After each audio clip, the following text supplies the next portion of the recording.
ഒരാളുടെ വ്യക്തിത്വം രൂപപ്പെടുന്നത് പാരമ്പര്യമായിട്ടും അതുപോലെ അയാൾക്കുണ്ടാകുന്ന എക്സ്പീരിയൻസിലൂടെയാണ് ഒരാൾക്ക് അവരുടെ പേഴ്സണാലിറ്റി രൂപപ്പെടുന്നത്. ഒട്ടും മറ്റുള്ളവർക്ക് ആക്സെപ്റ്റ് ചെയ്യാൻ പറ്റാത്ത രീതിയിലുള്ള ഒരു ബിഹേവിയറൽ ചേഞ്ചസ് വരികയും അത് മറ്റുള്ളവർ നമ്മളെ മോശമായിട്ട് മറ്റുള്ളവർക്ക് അത് ഫീൽ ചെയ്യുകയും ചെയ്യുന്ന സമയത്ത് നമുക്ക് മനസ്സിലാക്കാം അവരുടെ പേഴ്സണാലിറ്റി എന്ന് പറയുന്നത് ഒരു പേഴ്സണാലിറ്റി ഡിസോർഡറിലോട്ട് ലീഡ് ചെയ്യുന്നു എന്നുള്ളത്. ഭാര്യ ഓട്ടോമാറ്റിക്കലി ചിന്തിക്കുന്നത് എന്താ എൻ്റെ കാര്യങ്ങൾക്കൊന്നും വരാൻ പറ്റില്ലേ, ഞാനിന്ന് വിളിച്ചാലൊന്ന് വന്നാലെത്താം, എന്നിട്ട് കോൾ ചെയ്യും. ചിലപ്പോൾ ആ കോൾ അറ്റൻഡ് ചെയ്യാൻ പറ്റിയെന്ന് വരില്ല. ഓട്ടോമാറ്റിക്കലി വന്നിട്ടില്ലെങ്കിൽ ഞാൻ സൂയിസൈഡ് ചെയ്യും അല്ലെങ്കിൽ കൈ മുറിക്കും എന്നൊക്കെ പറഞ്ഞ് ഭീഷണിപ്പെടുത്തും. ഹായ്, ഞാൻ വിസ്മയ, ഹെലിൻ ഹാപ്പിനെസ്സിലെ കൺസൾട്ടൻറ്റ് സൈക്കോളജിസ്റ്റ് ആണ്. ഒരാളുടെ വ്യക്തിത്വം രൂപപ്പെടുന്നത് പാരമ്പര്യമായിട്ടും അതുപോലെ അയാൾക്കുണ്ടാകുന്ന എക്സ്പീരിയൻസിലൂടെയാണ് ഒരാൾക്ക് അവരുടെ പേഴ്സണാലിറ്റി രൂപപ്പെടുന്നത്. നമ്മൾ ഓരോരുത്തരും ഓരോ സിറ്റുവേഷനെ ഏത് രീതിയിൽ റിയാക്ട് ചെയ്യുന്നു, അതുപോലെ ഒരു ചെറിയ സിറ്റുവേഷൻ പോലും നമുക്ക് ഹാൻഡിൽ ചെയ്യാൻ ബുദ്ധിമുട്ടാണ്. അത് ഫേസ് ചെയ്യുമ്പോൾ തന്നെ ഒട്ടും മറ്റുള്ളവർക്ക് ആക്സെപ്റ്റ് ചെയ്യാൻ പറ്റാത്ത രീതിയിലുള്ള ഒരു ബിഹേവിയറൽ ചേഞ്ചസ് വരികയും അത് മറ്റുള്ളവർ നമ്മളെ മോശമായിട്ട് മറ്റുള്ളവർക്ക് അത് ഫീൽ ചെയ്യുകയും ചെയ്യുന്ന സമയത്ത് നമുക്ക് മനസ്സിലാക്കാം അവരുടെ പേഴ്സണാലിറ്റി എന്ന് പറയുന്നത് ഒരു പേഴ്സണാലിറ്റി ഡിസോർഡറിലോട്ട് ലീഡ് ചെയ്യുന്നു എന്നുള്ളത്. അത്തരത്തിൽ ഒരുപാട് പേഴ്സണാലിറ്റി ഡിസോർഡർ ഉണ്ടെങ്കിലും ഞാൻ ഇന്നിവിടെ ഡിസ്കസ് ചെയ്യാൻ പോകുന്നത് ബോർഡർ ലൈൻ പേഴ്സണാലിറ്റി ഡിസോർഡറിനെ കുറിച്ചാണ്. ഇത്തരക്കാരുടെ പേഴ്സണാലിറ്റി എന്ന് പറയുന്നത് ന്യൂറോസിസിൻ്റെയും സൈക്കോസിസിൻ്റെയും ബോർഡറിലായിരിക്കും. അതുകൊണ്ട് തന്നെ ബോർഡർ ലൈൻ പേഴ്സണാലിറ്റി ഡിസോർഡർ എന്നാണ് അറിയപ്പെടുന്നത്. ഇവർക്ക് പൊതുവെ ഇമോഷൻസ് ഒന്നും ഒട്ടും കൺട്രോൾ ചെയ്യാൻ പറ്റില്ല. ഇമോഷൻസിൽ ഫ്ലക്ച്വേഷൻസ് ആയിരിക്കും, അതായത് അപ്പ് ആൻഡ് ഡൗൺസ് ആയിട്ടായിരിക്കും ഇമോഷൻസ് ഉണ്ടാവും. ഇപ്പം സങ്കടം വരുവാണെങ്കിൽ ഭയങ്കരമായിട്ട് സങ്കടപ്പെടും, അതുപോലെ തന്നെ ദേഷ്യമാണെങ്കിൽ ഭയങ്കര ദേഷ്യം, അത് തന്നെ ഫ്ലക്ച്വേറ്റ് ചെയ്യും, അപ്പ് ആൻഡ് ഡൗൺസ് ആയിരിക്കും. പെട്ടെന്ന് തന്നെ ദേഷ്യം വന്നാൽ ഓട്ടോമാറ്റിക്കലി പെട്ടെന്ന് തന്നെ അത് സങ്കടമായിട്ട് മാറും, പിന്നെ പെട്ടെന്ന് തന്നെ ദേഷ്യമാവും, സന്തോഷമോ, അങ്ങനെ ഒരു അപ്പ് ആൻഡ് ഡൗൺസ് ഇമോഷൻസിൽ കാണാൻ പറ്റും. അതുപോലെ വേറൊരു സിംറ്റംസ് എന്ന് പറയുന്നത് ഇവർക്ക് നല്ല സൂയിസൈഡൽ ത്രെറ്റ് ഉണ്ടാകും. അതുപോലെ തന്നെ വേറൊരു സിംറ്റംസ് എന്ന് പറയുന്നത് റിലേഷൻഷിപ്പിലാണെങ്കിലും അതുപോലെ നമ്മുടെ മൂഡ്സിലാണെങ്കിലും സെൽഫ് ഇമേജിലാണെങ്കിലും ഇൻസ്റ്റബിലിറ്റിയും ഇമ്പൾസിവിറ്റിയും ഉണ്ടാകും. ഇപ്പോൾ റിലേഷൻഷിപ്പിൻ്റെ കേസ് വരുവാണെങ്കിൽ ഒരു റിലേഷൻഷിപ്പിൽ അവർക്ക് കൂടുതൽ കാലം സ്റ്റിക്ക് ഓൺ ചെയ്യാൻ പറ്റില്ല. മാക്സിമം ഒരു 6 മന്ത് വരെ മാത്രമാണ് അവർക്ക് അതിൽ സ്റ്റിക്ക് ഓൺ ചെയ്യാൻ പറ്റുക. അത് കഴിഞ്ഞ് അടുത്തൊരു റിലേഷൻഷിപ്പിലോട്ട് പെട്ടെന്ന് തന്നെ ചേഞ്ച് ആവുക, അതും റാപ്പിഡ് ആയിരിക്കും. ഓരോ റിലേഷൻഷിപ്പിലേക്കും ഇപ്പോൾ എത്തിപ്പെടുന്നത് ഇമ്പൾസീവായിട്ടായിരിക്കും, ഒന്നും നോക്കാതെ ഫ്യൂച്ചറിലേക്ക് എന്ത് സംഭവിക്കുന്നു ഒന്നും നോക്കാതെ ഒരു റിലേഷനിലേക്ക് ചാടും.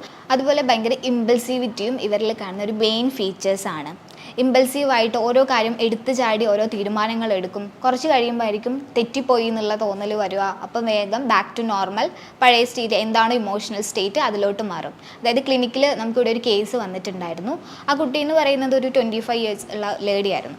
അപ്പോൾ അവർ ഫ്രണ്ട്സൊക്കെ ആയിട്ട് ഒരു 5 ഇയേഴ്സ് ഒരു വീടെടുത്ത് താമസിക്കുമായിരുന്നു. അവരെല്ലാവരും ഒരു 5-6 പേരുണ്ട് അവരുടെ സർക്കിൾ എന്ന് പറയുന്നത്. നല്ല സ്ട്രോങ് ഇമോഷണൽ ബോണ്ടൊക്കെ ഉള്ള ഫ്രണ്ട് സർക്കിളായിരുന്നു.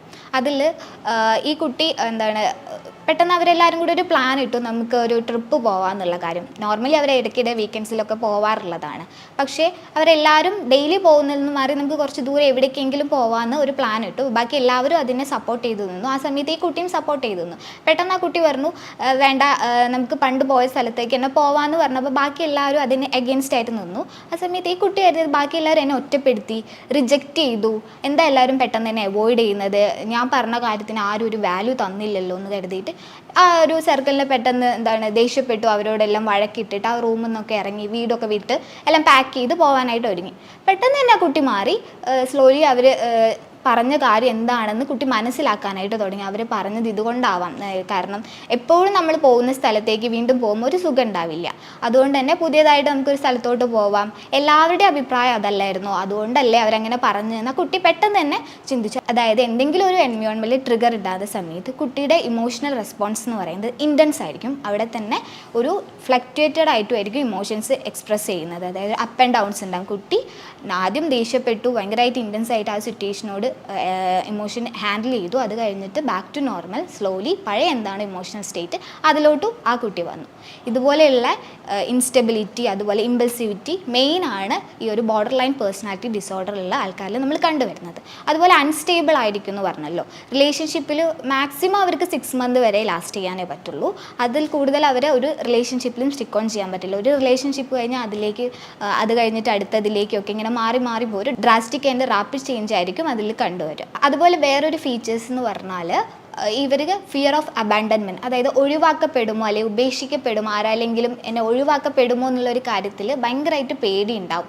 അത് കാരണം തന്നെ എന്തോ ഒരു റിജക്ഷൻ കിട്ടിക്കഴിഞ്ഞാൽ അതിൻ്റെ ഒരു സൈൻ മാത്രമായിരിക്കും കിട്ടിക്കഴിയുന്നത്. അപ്പോഴത്തേക്ക് അവരങ്ങ് കരുതും ആ രീതിയിലായിരിക്കും പെർസീവ് ചെയ്യാൻ, എന്നെ അവർ ഒഴിവാക്കി. അപ്പോൾ പിന്നെ വഴക്കായി, പിന്നെ ത്രെറ്റനിങ് ആവും. ത്രെറ്റനിങ് എന്ന് പറയുമ്പോൾ അതൊരു സൂയിസൈഡൽ ത്രെറ്റനിങ് ആവും, പക്ഷേ ഒന്നും ചെയ്യില്ല, ഓൺലി സൂയിസൈഡൽ ത്രെറ്റനിങ് മാത്രമായിരിക്കും. ചില കേസിൽ മാത്രം ഇവർ സെൽഫ് ഇഞ്ചുറിയൊക്കെ നമുക്ക് കാണാൻ പറ്റും. അതായത് കൈയിൻ്റെ ഈ ഭാഗത്തൊക്കെ ഇങ്ങനെ ബ്ലേഡ് കൊണ്ട് അതുപോലെ സ്കെയിൽ കൊണ്ടൊക്കെ വരഞ്ഞിരിക്കുന്നതായിട്ട് കാണാം. ഈ ഒരു പേഴ്സണാലിറ്റി ഡിസോർഡറുള്ള ആൾക്കാരിൽ നമുക്ക് കാണാം. അതും കോമൺ ആയിട്ട് ഉണ്ടാവില്ല, ചിലരുടെ കേസിൽ മാത്രമേ നമുക്ക് അങ്ങനെ കാണാൻ പറ്റുള്ളൂ. അവർ ആ ഒരു റിലേഷൻ പെട്ടെന്ന് തന്നെ ബ്രേക്കായി പോകുമെന്ന് കരുതിയിട്ട് അല്ലെങ്കിൽ ത്രെറ്റനിങ് ചെയ്യുക, ആ റിലേഷൻ പെട്ടെന്ന് ബ്രേക്ക് ആവുന്നത് അവർക്ക് ആക്സെപ്റ്റ് ചെയ്യാൻ പറ്റുന്നില്ല. പക്ഷേ ഒരുപാട് കാലത്തേക്ക് ആ റിലേഷൻ അവർ കൊണ്ടുപോകാനും നിൽക്കുന്നില്ല. ഈ രീതിയിലായിരിക്കും അത്തരക്കാരിലെ ഒരു സ്വഭാവ രീതി എന്ന് പറയുന്നത്. അതുപോലെ ഒരു ക്രോണിക് ഫീലിംഗ് ഓഫ് എംപ്റ്റിനെസ്സും ഇവരുടെ ഒരു മെയിൻ സിംറ്റംസിൽ വരുന്നതാണ്. ഒരു കാര്യവും ഇല്ലാതെ ഞാൻ ഒന്നുമല്ല അല്ലെങ്കിൽ എനിക്കൊന്നുമില്ല എന്നുള്ളത്, എന്നെ ഒന്നിനും കൊള്ളില്ല എന്നുള്ള രീതിയിലായിരിക്കും അവരുടെ ഒരു ആറ്റിറ്റ്യൂഡ്. ഒന്നിനും പറ്റില്ല, ഫുള്ളി ഒരു എംപ്റ്റിനെസ് ഫീലിംഗ് ആയിരിക്കും. ഇപ്പം നല്ല ഗ്രാജുവേറ്റഡ് ആണ്, അല്ലെങ്കിൽ നല്ല ജോലി ഉണ്ടാവും, ഫാമിലി ഓക്കെ ആയിരിക്കും, പക്ഷേ ഒന്നുമില്ല. ഇപ്പോൾ ഒരാളുടെ ഒരു റിജക്ഷൻ കാണുമ്പം തന്നെ അവർ ജനറലൈസ് ചെയ്യുകയും ചെയ്യും, ഞാനൊന്നും കൊള്ളാത്തതുകൊണ്ടായിരിക്കും, ആ രീതിയിൽ വഴക്കിടുകയും ആ രീതിയിലായിരിക്കും അപ്പോൾ അവരുടെ ത്രെറ്റനിങ് വരികയും ചെയ്യുന്നത്. ഈ ഫിയർ ഓഫ് അബാൻഡൻമെൻറ്റ്സ്, അതായത് ഒഴിവാക്കപ്പെടുമോ എന്നുള്ളൊരു തോന്നൽ റിലേഷൻഷിപ്പിൻ്റെ കേസിലൊക്കെ നമ്മൾ കൂടുതലായിട്ടും കാണുന്നതാണ്. അതായത് ഇപ്പോൾ ഒരു ഹസ്ബൻഡ് ആൻഡ് റിലേഷൻഷിപ്പ് ഒക്കെ ആണെങ്കിൽ, അപ്പം ഹസ്ബൻഡ് ഇപ്പോൾ ഒരു എമർജൻസി സിറ്റുവേഷനിലാണ്, അപ്പോൾ കോൾ എടുക്കാൻ പറ്റുന്നില്ല, കുറച്ച് ബിസിയാണ്. അപ്പോൾ ഓൾറെഡി അത് ഭാര്യയോട് രാവിലെ ഇൻഫോം ചെയ്തതാണ്, അല്ലെങ്കിൽ ഭാര്യ എവിടെയെങ്കിലും പുറത്ത് പോകാനായിട്ട് ഇന്ന് പ്ലാൻ ചെയ്തിട്ടെന്ന് പറഞ്ഞപ്പോൾ എനിക്കിന്ന് പറ്റില്ല, ഓഫീസിൽ കുറച്ച് തിരക്കാണെന്നും പറഞ്ഞു കഴിഞ്ഞു. പക്ഷേ ഭാര്യ ഓട്ടോമാറ്റിക്കലി ചിന്തിക്കുന്നത് എന്താ എൻ്റെ കാര്യങ്ങൾക്കൊന്നും വരാൻ പറ്റില്ലേ, ഞാനിന്ന് വിളിച്ചാലൊന്ന് വന്നാലെന്താ, എന്നിട്ട് കോൾ ചെയ്യും. ചിലപ്പോൾ ആ കോൾ അറ്റൻഡ് ചെയ്യാൻ പറ്റിയെന്ന് വരില്ല. ഓട്ടോമാറ്റിക്കലി വന്നിട്ടില്ലെങ്കിൽ ഞാൻ സൂയിസൈഡ് ചെയ്യും അല്ലെങ്കിൽ കൈ മുറിക്കും എന്നൊക്കെ പറഞ്ഞ് ഭീഷണിപ്പെടുത്തും. ഈ രീതിയിലായിരിക്കും അവരിൽ കാണുന്ന ഒരു ബിഹേവിയറൽ ചേഞ്ച് എന്ന് പറഞ്ഞാൽ. അപ്പോൾ അവർ എന്താണോ ആഗ്രഹിക്കുന്നത് അത് അപ്പോൾ തന്നെ സാധിച്ചെടുക്കണം എന്നുള്ളൊരു വാശി ഉണ്ടാവും, ഒരു നിർബന്ധ ബുദ്ധി ഉണ്ടാവും. അതുപോലെ തന്നെ ബ്ലാക്ക് ആൻഡ് വൈറ്റ് തോട്ട്സ് എന്ന് പറയും. അതായത് സ്നേഹിച്ചാൽ ഭയങ്കര സ്നേഹമായിരിക്കും, അതുപോലെ വെറുത്ത അങ്ങേയറ്റം ഇത്തരക്കാർ വെറുക്കുകയും ചെയ്യും. അപ്പം ഏത് രീതിയിലായിരിക്കും അവർ നമ്മളടുത്ത് ബിഹേവ് ചെയ്യുന്നതെന്ന് ചിലപ്പോൾ നമുക്ക് ഇമാജിൻ ചെയ്യാൻ പോലും പറ്റിയെന്ന് വരില്ല. നോർമലി ഇപ്പോൾ നമ്മൾ റിലേഷൻഷിപ്പിൻ്റെ കേസൊക്കെ ഡിസ്കസ് ചെയ്ത സമയത്ത് ഒരു കൺഫ്യൂഷൻ വരുന്നതാണ്. ഇപ്പോൾ സാധാരണയായിട്ട് ഇപ്പോൾ ഒരു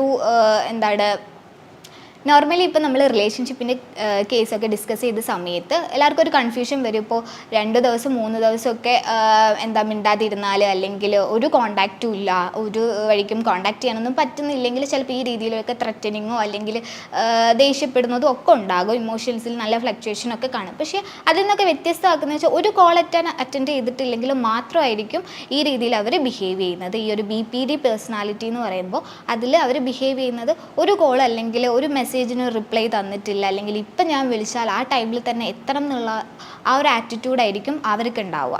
ഇതുപോലുള്ള സിംറ്റംസ് ഒക്കെ ചിലപ്പോൾ നമുക്ക് ചുറ്റുമുള്ള പലരിലും, നമ്മുടെ ഫ്രണ്ട്സിലാണെങ്കിലും കൊളീഗ്സ്, അങ്ങനെ പലരിലും നമുക്ക് കണ്ടുവരുന്നത്. അപ്പോൾ വീട്ടിൽ തന്നെ ചിലപ്പോൾ ആരെങ്കിലും ചെറിയ ട്രേറ്റ്സ് ഒക്കെ കാണുന്നുണ്ട്. ഇന്നായിട്ട് നമുക്ക് ഒരിക്കലും അതൊരു BPD എന്ന് പറയാൻ പറ്റില്ല, അവരുടെ പേഴ്സണാലിറ്റി അങ്ങനെയൊന്നും നമുക്ക് ഒരിക്കലും പറയാൻ പറ്റില്ല. ഞാൻ പറഞ്ഞതിൽ ഇത്രയും ഒരു സിംറ്റംസ് ഒക്കെ കണ്ടുവരുവാണെങ്കിൽ അവർക്കൊരു ബോർഡർ ലൈൻ പേഴ്സണാലിറ്റി ഡിസോർഡറിലേക്ക് അവരെത്തിപ്പോയി എന്ന് നമുക്ക് മനസ്സിലാക്കാൻ പറ്റും. അത്തരക്കാർക്ക് ഒരു സപ്പോർട്ട് അല്ലെങ്കിൽ അവരെ നമ്മൾ ഒഴിവാക്കി വിടുക എന്നതിന് പകരം ഒരു മെൻ്റൽ ഹെൽത്ത് പ്രൊഫഷണലിൻ്റെ സപ്പോർട്ടാണ് അവർക്ക് ആവശ്യമായത്. അപ്പോൾ അത് മനസ്സിലാക്കിയിട്ട് ആരുടെ ആണോ കൺസൾട്ടേഷൻ ആവശ്യം, അപ്പോൾ അത് മനസ്സിലാക്കിയിട്ട് ഒരു സൈക്കോളജിക്കൽ എക്സ്പേർട്ടിൻ്റെ സപ്പോർട്ട് അവർക്ക് കൊടുക്കുക എന്നാണ് നമുക്ക് ചെയ്തു കൊടുക്കാൻ പറ്റുന്ന കാര്യം. ഇതുപോലുള്ള എന്തെങ്കിലും സിംറ്റംസ് നമ്മുടെ കൊളീഗ്സിലോ ഫ്രണ്ട്സിലോ വീട്ടിൽ ആരെങ്കിലുമൊക്കെ ചിലപ്പോൾ കണ്ടുപോകണം. അത് ഒരുപക്ഷെ ചിലപ്പോൾ ട്രേറ്റ് മാത്രമായിരിക്കും. ഞാൻ പറഞ്ഞതിൽ ഇത്രയും സിംറ്റംസ് ഒക്കെ നമുക്ക് കണ്ടുവരുവാണെങ്കിൽ അവർക്ക് വേണ്ടത് ഒരു മെൻ്റൽ ഹെൽത്ത് പ്രൊഫഷണൽ സപ്പോർട്ടാണ്. അല്ലാതെ ഒന്ന് സമാധാനിപ്പിക്കലോ അല്ലെങ്കിൽ അവരെ ഒന്ന് മാറ്റി നിർത്തലോ അല്ല. അവർക്ക് വേണ്ട എന്താണോ സപ്പോർട്ട് അത് ചെയ്തു കൊടുക്കുക എന്നാണ് നമുക്ക് ചെയ്യാൻ പറ്റിയ ഏറ്റവും വലിയ കാര്യം. ഇതുപോലുള്ള മെൻ്റൽ ഹെൽത്ത് റിലേറ്റഡ് ടോപ്പിക്കുമായി നമുക്ക് അടുത്ത വീഡിയോയിൽ കാണാം. Thank you.